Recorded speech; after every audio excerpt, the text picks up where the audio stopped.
Senior সাংবাদিক, আমাদের সাংবাদিকদের একজন অভিভাবক ওয়াহিদুল্লাহ গতকাল মারা গেছেন। আপনারা ইতিমধ্যে খবর পেয়েছেন। আমরা জাতীয় প্রেস ক্লাবের সকল সদস্যকে মেসেজ দিয়ে জানিয়েছি।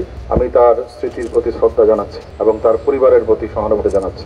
তিনি অত্যন্ত একনিষ্ঠ একজন সাংবাদিক। দীর্ঘদিন চট্টগ্রামের একটা দৈনিক আজাদী, বাংলাদেশের অন্যতম একটি দৈনিক, শুধু চট্টগ্রামের না, সেই দৈনিকের ঢাকার ব্যুরো চিফ হিসেবে দায়িত্ব পালন করেছেন। একসঙ্গে আমরা কাজ করেছি।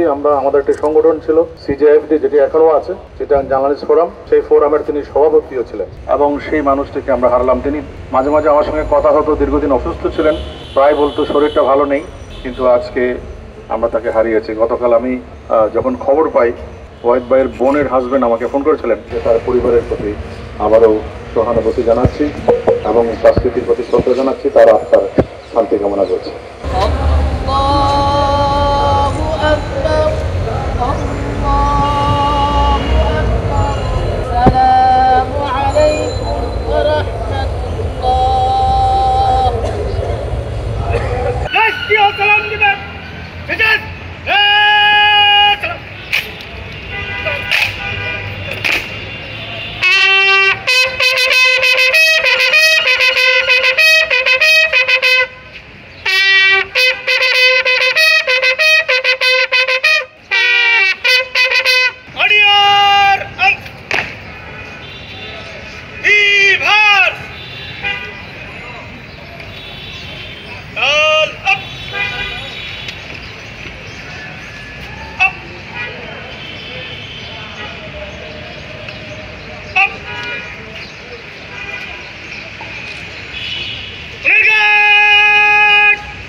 এখন বীর মুক্তিযোদ্ধা ওয়াহিদুল্লাহ প্রতি শ্রদ্ধা নিবেদন করছেন ঢাকার উপবাসী মুক্তিবৃন্দ, সভাপতি মোস্তারিক নবাবী এবং সাধারণ সম্পাদক সোহেলের নেতৃত্বে, সাথে রয়েছেন সাবেক সভাপতি সাইফুল ইসলাম, আছেন নবনির্বাচিত খালিদ সাইফুল্লাহ এবং অন্যান্য নেতৃবৃন্দ। ঢাকার উপবাসী শ্রদ্ধা নিবেদন করলেন বীর মুক্তিযোদ্ধা ওয়াহিদুল্লাহ।